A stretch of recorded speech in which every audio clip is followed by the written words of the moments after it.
ইয়াৰ পিছৰ নাটভাগ আছিল টিপু ৰাধা। এই নাটভাগৰ ৰচনাৰ পৰিচালক ব্ৰহ্মাদেৱৰী আছিল। এই নাটভাগ মঞ্চস্থ কৰাইছিল শিৱ আৰু পাৰ্বতীৰ বিবাহ উপলক্ষে। এই দুই ভাগ নাটকতেই মহাদেৱ শিৱ বিশেষ দৰ্শক ৰূপে উপস্থিত আছিল আৰু তেতিয়া তেখেতে নাটকত নৃত্যৰ অভাৱ অনুভৱ কৰিলে। সেয়েহে তেওঁৰ প্ৰিয় শিষ্য তাণ্ডৱ নাটকত নৃত্যৰ সংযোজন কৰিবলৈ ক'লে আৰু তাণ্ডৱে যি নৃত্য নাটকত সংযোজন কৰি নিজেই নৃত্য কৰিছিল সেই নাটকেই পিছলৈ তাণ্ডৱ নৃত্যৰ ৰূপে পৰিগণিত হয়। আৰু পাৰ্বতীয়ে নাটকত লাস্য নৃত্য সংযোজন কৰিলে আৰু এইদৰে নৃত্যৰাশি এই পাৰ্বতীৰ পৰাই আমাৰ অসমৰ জীয়ৰী শোণিত কুঁৱৰীয়ে নৃত্য শিক্ষা গ্ৰহণ কৰিছিল, য'লৈ আমি প্ৰায় সকলোৱে যাওঁ। তেজপুৰৰ উষা পাৰ্কত আমি ইয়াৰ স্মৃতি দেখিবলৈ পাওঁ। শোণিতপুৰৰ পাণ ৰজা জীয়াৰী শোণিত কুঁৱৰীয়ে এই পাৰ্বতীৰ পৰা নৃত্য শিক্ষা গ্ৰহণ কৰিছিল আৰু এনেদৰে ক্ৰমে ক্ৰমে নৃত্য মহিলাসকলৰ মাজত প্ৰচলন হৈ আজি পৰ্যন্ত এই নৃত্য প্ৰচলন হৈ আছে।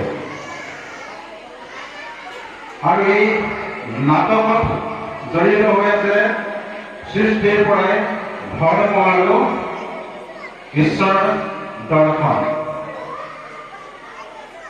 এই সকলোবিলাক আমাৰ অসমত শ্ৰীমন্ত শংকৰদেৱে পৰীক্ষা নিৰীক্ষা কৰি বিভিন্ন দৃষ্টিভংগী আমাৰ অসমত সেই নাটকৰ কিছু কিছু অংশ আনি ভাওনাৰ সৃষ্টি কৰিলে, যি আমাৰ জনবিদিত। আৰু শংকৰদেৱৰ সেই সৃষ্টিৰ পৰাই আমি আজিলৈকে ভাওনা মঞ্চস্থ কৰি আহিছোঁ বা গাঁৱে গাঁৱে আয়োজন কৰি আহিছোঁ। আমি যে ভাওনা আয়োজন কৰি আহিছোঁ বা মঞ্চস্থ কৰি আহিছোঁ, ইয়াত গুৰুত্বপূৰ্ণ তত্ত্ব নিহিত হৈ আছে, যাক আমি সহজতে উপলব্ধি কৰা হোৱা নাই বা কৰিব নোৱাৰোঁ। যি ভাওনাখন নাটক সৃষ্টিৰ আদিতেই মহাদেৱ শিৱই সৃষ্টি কৰি গ'ল, যি ভাওনাত ধৰ্ম আৰু ঈশ্বৰ দৰ্শন নিহিত হৈ আছে, সেই ভাওনাক আমি প্ৰায় টুলুঙা ৰূপতো ৰূপায়ণ কৰা দেখিবলৈ পাওঁ। প্ৰকৃততে আমি ইয়াৰ সৃষ্টিৰ ৰহস্য নজনাৰ বাবে বা আমাৰ কৰণীয় কি আছে বা আমি এই ভাওনা মঞ্চস্থ কৰিলে আমাৰ কি উপকাৰ হয় বা আমি ইয়াত অভিনয় কৰিলে আমাৰ কি সফলতা আহে জীৱনলৈ, এয়া আমি নজনাৰ ৰূপতেই হয়তো আমি বহু সময়ত ভাওনাক টুলুঙা ৰূপত উপস্থাপন কৰোঁ। আমি যদি বিশ্লেষণ কৰি চাওঁ, মহাদেৱ শিৱই সৃষ্টি কৰা ভাওনাভাগ আৰু য'ত ঈশ্বৰ আৰু ধৰ্ম নিহিত হৈ আছে, সেই ভাওনাভাগ আয়োজন কৰিবলৈ, তাত অভিনয় কৰিবলৈ আমি নিজকে কেনেদৰে প্ৰস্তুত কৰিব লাগিব। আমি নিজকে প্ৰস্তুত কৰিবলৈ হ'লে ভক্তিত নিমগ্ন হ'ব লাগিব। ঈশ্বৰ দৰ্শন আৰু ধৰ্মৰ পিছতে আহি পৰে ভক্তি। ভক্তি নিমগ্ন হোৱাটো আমাৰ নিজৰ ওপৰতে নিৰ্ভৰ কৰিব। যদি আমি আজি ভাওনা কৰিব লাগে কৰিছোঁ, অভিনয় কৰিব লাগিছে কৰিছোঁ, নাম ল'ব লাগে লৈছোঁ, মন্দিৰত জ্বলাব লাগে জ্বলাইছোঁ, ইয়াতে যদি আমি সীমাবদ্ধ হৈ থাকোঁ বা ইয়াতে যদি আমি ধৰ্ম বুলি ভাবোঁ, তেনেহ'লে আমি ভুল কৰি চলাই যাওঁ।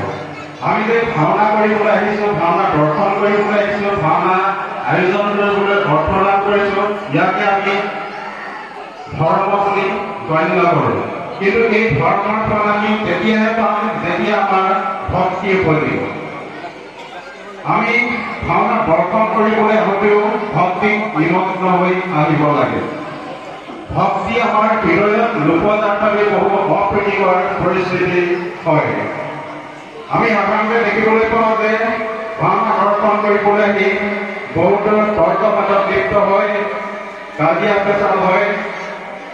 ভাওনা দৰ্শন কৰি ঘূৰি যাওঁতে কাৰোবাৰ নমনা এডাল ললিয়াই থৈ যোৱা হয়, জেওৰা এখন ভাঙি থৈ যোৱা হয়। প্ৰকৃততে আমি সৃষ্টিৰ ৰহস্য তথা ভাওনাৰ তত্ত্ব নজনাৰ বাবে আৰু ভক্তিত নিমগ্ন নোহোৱাৰ বাবেহে সেয়া হয়। আমি দৰ্শন কৰিবলৈ আমি যি ধৰ্ম বা পুণ্য অৰ্জন কৰিলোঁ, ভক্তি নিমগ্ন নোহোৱাৰ বাবে আমি সেইখন পুণ্য নাশ কৰি যাওঁ।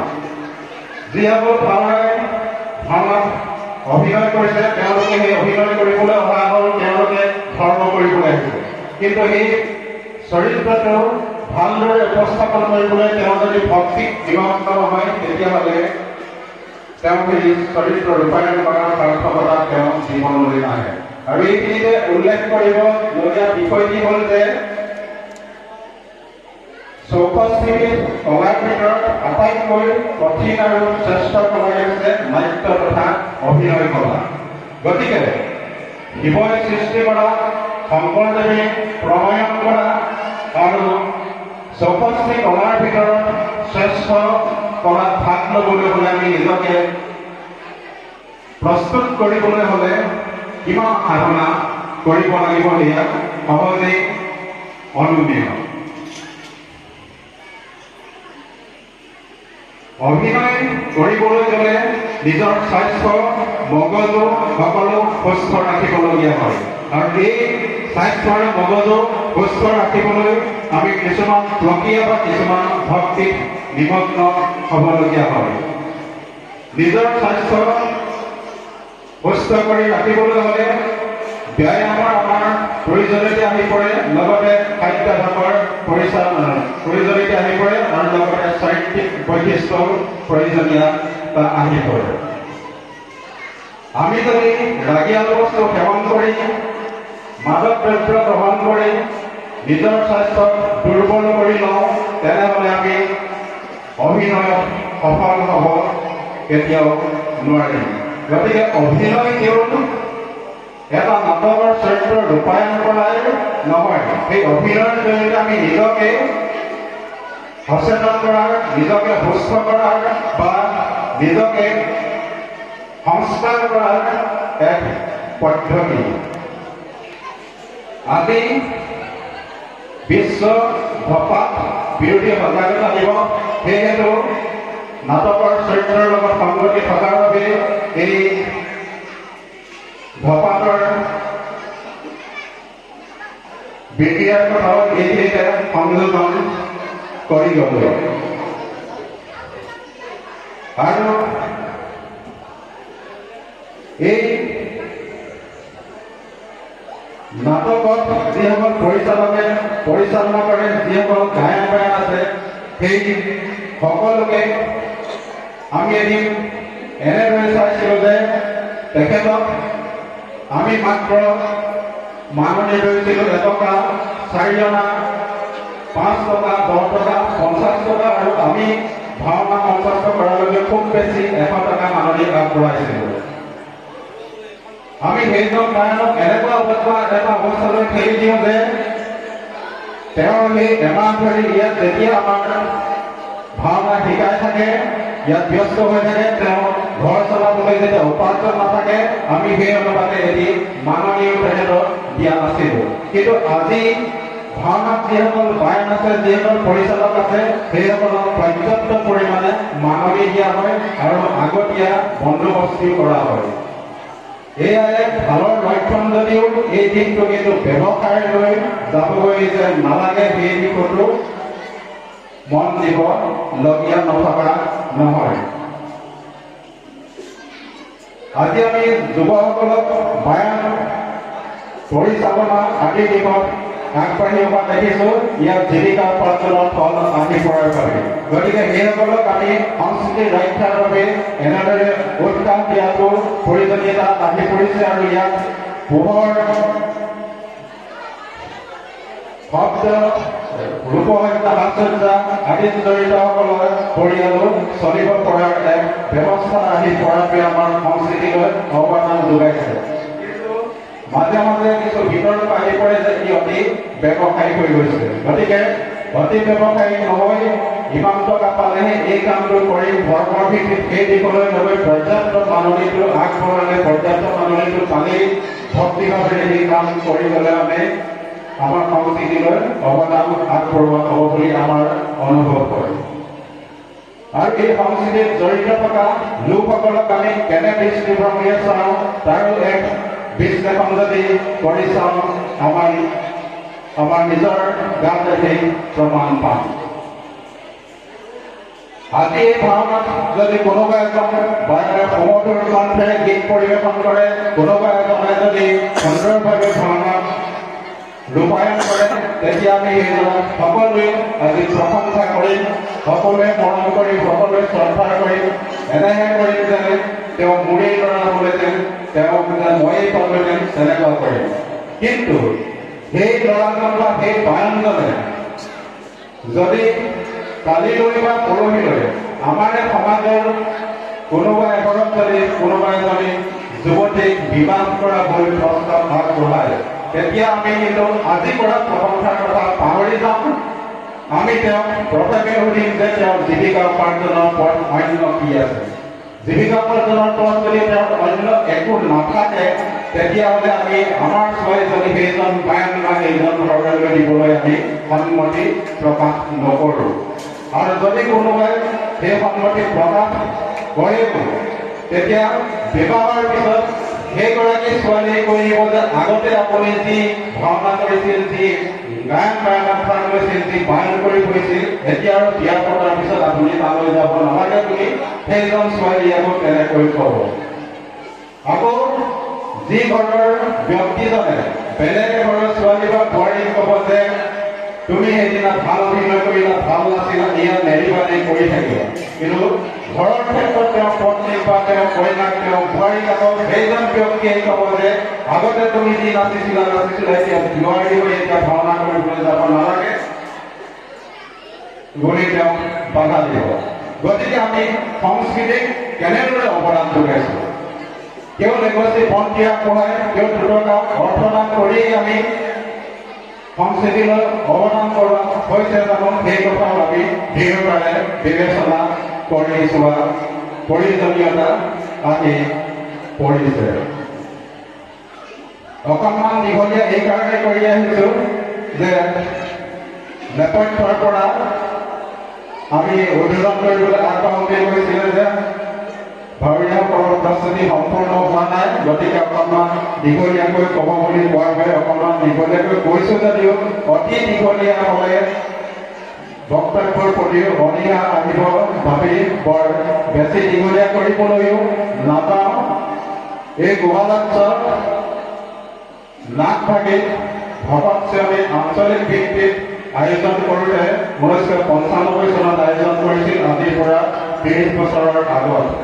তেতিয়া আমাক ৰঞ্জিত দাসৰ চৰিত্ৰত অভিনয় কৰিবলৈ নিমন্ত্ৰণ কৰিছিল আৰু এই ৰঞ্জিত দাসৰ এই ভাওনাভাগৰ চৰিত্ৰটিত অভিনয় কৰিছিলোঁ। তাৰে দুই এটি সংলাপ অলপ মনত আছে, 20 বছৰৰ আগৰ কথা, গতিকে সমূহ মনত নাই। গতিকে তাৰে এটি আওৰাবলৈ অকণমান যত্ন কৰিছোঁ আৰু এই চৰিত্ৰটি আপোনালোকে আজি এই ভাওনাটো দেখিবলৈ পাব। চৰিত্ৰটিৰ নাম হৈছে ৰঞ্জিত দাস।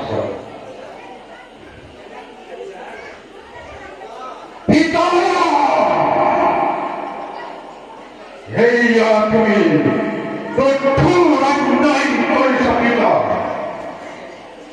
কোন ধৰ্মমতে তুমি জ্যেষ্ঠ পুত্ৰ কুমাৰক ৰাজমুকুট কৰিলা প্ৰদান, আৰু কোন ধৰ্মমতে তুমি এই কনিষ্ঠ পুত্ৰ ৰঞ্জিত বঞ্চিত কৰিলা ৰাজ শাসনৰ পৰা। এইয়া তোমাৰ কেনে ধৰ্ম পিতা, এইয়া তোমাৰ কেনে ধৰ্ম। এক পিতৃৰ দুই সন্তান তলকো আশ্ৰয় ৰাজসিংহাসন বহি ৰাজ আদেশ কৰিব নিখে আৰু কনিষ্ঠ পুত্ৰ ৰঞ্জিত চৈতাৰ পদ সেৱা কৰিব অসম্ভৱ পিতা। এইয়া কোনো পক্ষ নহয় সম্ভৱ। পিতা তোমাৰ মই বঞ্চন হ'ব পুৰণ, তোমাৰ জ্যেষ্ঠ পুত্ৰক আশ্ৰয় নোৱাৰি শান্তিৰে কৰিব ৰাজ্য শাসন।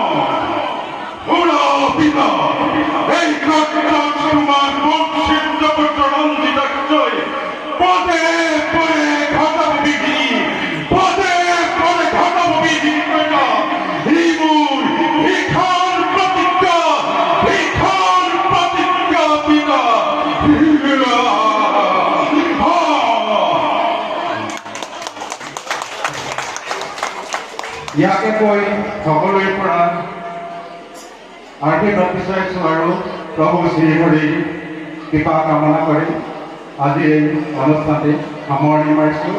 যিজন গুৰু শ্ৰীমন্ত শংকৰদেৱে আমাক এই ধৰা দি গ'ল সেইজনক শেষত স্মৰণ কৰিছোঁ। শ্ৰীমন্ত শংকৰ হৰি ভকতৰ জানা জানা কল্পতৰু তাহান্ত বিনাই নাই নাই নাই আমাৰ পৰম গুৰু তাহান্ত বিনাই নাই নাই নাই আমাৰ পৰম গুৰু।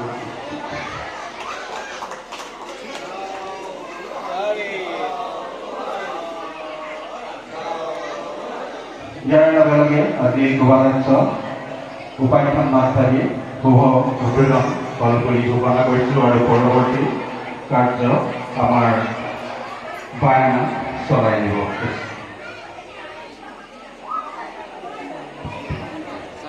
শ্ৰীমতী